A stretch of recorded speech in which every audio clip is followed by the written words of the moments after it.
ये साल 1954 के प्रयागराज कुंभ मेला में आए एक साधु की कहानी है।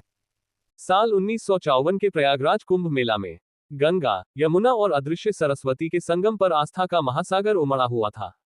लाखों श्रद्धालु स्नान कर रहे थे, नागा साधु अपनी धूनी रमाए बैठे थे और दूर दराज से आए संतों के प्रवचन हो रहे थे। लेकिन इसी मेले में कुछ ऐसा हुआ जो आज तक एक रहस्य बना हुआ है। एक शाम जब सूर्य अस्ताचल की ओर बढ़ रहा था, तब संगम तट पर एक अजीब सी हलचल हुई।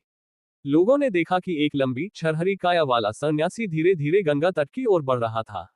उनकी आंखें गहरी और चमकदार थीं, सफेद दाढ़ी कमर तक लहराती थी और शरीर पर मात्र एक भगवा वस्त्र था। कोई नहीं जानता था कि वे कौन थे, लेकिन जैसे ही वे नागा साधुओं के अखाड़े के पास पहुंचे, वहां बैठे अनुभवी संत भी उन्हें देखकर खड़े हो गए। ऐसा कम ही होता था कि कोई नागा साधुओं के बीच आते ही इतनी श्रद्धा पाले। किसी ने धीरे से कहा, ये कोई साधारण सन्यासी नहीं, कोई दिव्य आत्मा लगते हैं। वह सन्यासी संगम किनारे बैठ गए। उनके चारों ओर धीरे धीरे भक्तों की भीड़ जमा होने लगी। किसी ने उनसे पूछा, महात्मा जी, आप कौन हैं? उन्होंने मंद स्वर में उत्तर दिया, मैं समय का यात्री हूँ। जब जब कुंभ मेला आता है, मैं यहाँ आता हूँ।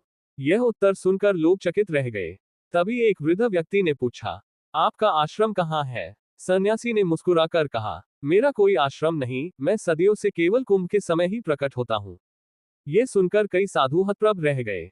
उनमें से एक अनुभवी तपस्वी ने कहा, ऐसा केवल वे ही कर सकते हैं जो योग साधना से काल पर विजय प्राप्त कर चुके हो। फिर उस सन्यासी ने एक भविष्यवाणी की, समय के साथ दुनिया बदलेगी, मनुष्य मशीनों का दास बनेगा। धर्म को उपेक्षित किया जाएगा, लेकिन सत्य सदा अटल रहेगा। एक दिन लोग फिर से इस आस्था के संगम की ओर लौटेंगे। उनकी बातें सुनकर हर कोई आश्चर्यचकित था। लेकिन इससे भी बड़ा रहस्य तब हुआ जब अगले दिन उस सन्यासी को किसी ने नहीं देखा। वह रात में कहाँ गए, कोई नहीं जानता था। नागा साधुओं ने उनकी खोज की, लेकिन उनका कोई पता नहीं चला। कुछ लोगों का कहना था कि वे कोई सिद्ध योगी थे जो अपनी इच्छा से गायब हो गए। कुछ ने यह भी कहा कि वे कोई दिव्य आत्मा थे जो कुंभ के पुण्यकाल में ही प्रकट होते हैं। उस घटना को बीते कई दशक हो चुके हैं, लेकिन हर कुंभ मेले में कुछ साधु और श्रद्धालु अब भी उस रहस्यमय सन्यासी के आने की प्रतीक्षा करते हैं। कुछ कहते हैं कि वे अब भी कुंभ के दौरान किसी न किसी रूप में प्रकट होते हैं, लेकिन केवल उन लोगों को दिखते हैं जो सच्चे हृदय से उनकी खोज करते हैं। क्या वे कोई दिव्य आत्मा थे?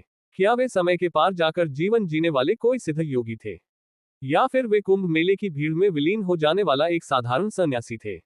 इसका उत्तर शायद कभी नहीं मिलेगा, लेकिन कुंभ मेला आज भी इस रहस्य को अपने भीतर समेटे हुए है।